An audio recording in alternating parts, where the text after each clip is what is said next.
Oke, standby, kamera ready, sound ready, 3, 2, 1, action.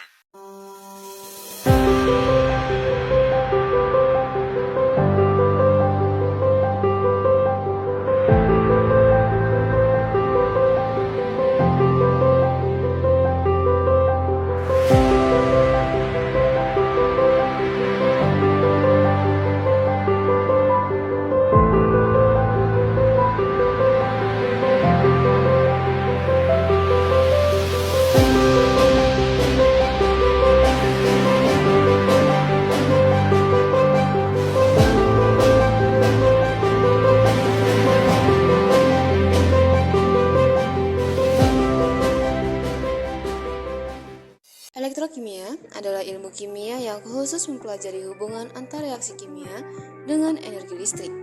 Suatu sel elektrokimia terdiri dari dua elektroda, yaitu katoda dan anoda dalam larutan elektrolit.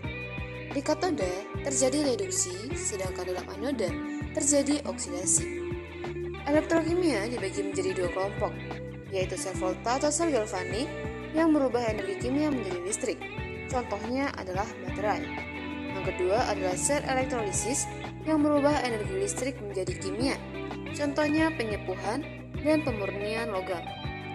Kita dapat menggunakan buah tomat sebagai sumber listrik mengganti baterai. Tomat mengandung beberapa mineral yang dapat berfungsi sebagai elektrolit. Mineral dalam jumlah terbanyak adalah potasium atau kalium. Sehingga mineral yang paling berperan dalam menghantarkan listrik adalah potasium atau kalium. Selain itu, tomat juga mengandung magnesium dan seng yang berperan dalam menghantarkan dan menyimpan arus listrik searah. Kami telah melakukan praktikum sel volta dengan bahan buah tomat sebagai baterai di laboratorium SMA Safiris II Palembang. Bahan dan alat yang kami gunakan adalah 4 buah tomat, 1 lampu, 4 skrup, 4 paku, 2 kepala buaya, kabel, dan tempat tata letak.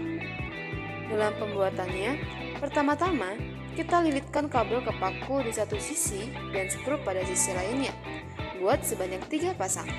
Lilitkan kabel pada paku di satu sisi dan kepala buaya pada sisi lainnya.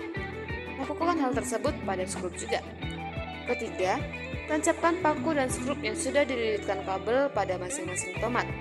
Dan yang terakhir, hubungkan kabel pada skrup dengan kutub positif lampu LED, sedangkan kabel pada paku dihubungkan dengan kutub negatif lampu LED dengan menggunakan penjepit buaya.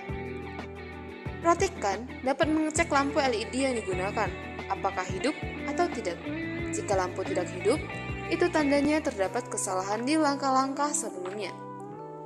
Kandungan kimia yang terdapat dalam tomat dapat berubah menjadi energi listrik. Hal itu ditentukan oleh katoda yang berupa paku besi dan anoda yang berupa skrup ditancapkan ke tomat sejajar tidak menempel satu sama lain. Untuk menghubungkan katoda dan anoda dari tomat, maka digunakan kabel tembaga yang sudah tertempel penjepit buaya. Dari pencobaan ini, dapat kita ketahui bahwa kita dapat menggunakan buah tomat sebagai sumber listrik pengganti baterai. Tomat seperti halnya sebuah baterai yang mengandung asam, bersifat elektrolit yang dapat menghasilkan energi listrik. Ketika reaksi kimia antara asam tomat dan benda-benda yang berperan sebagai katoda dan anoda berlangsung, pada saat itulah energi listrik dapat dihasilkan.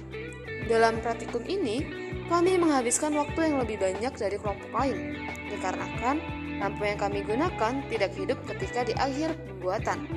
Namun, kami terus berusaha mencari kesalahan yang ada, hingga akhirnya kami dapat membuat lampu LED kami menyala.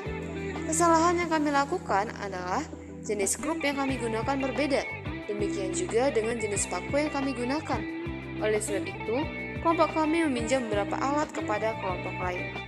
Dan itulah akhir praktikum kami dan menjadi penutup video ini. Sampai jumpa di laporan praktikum berikutnya.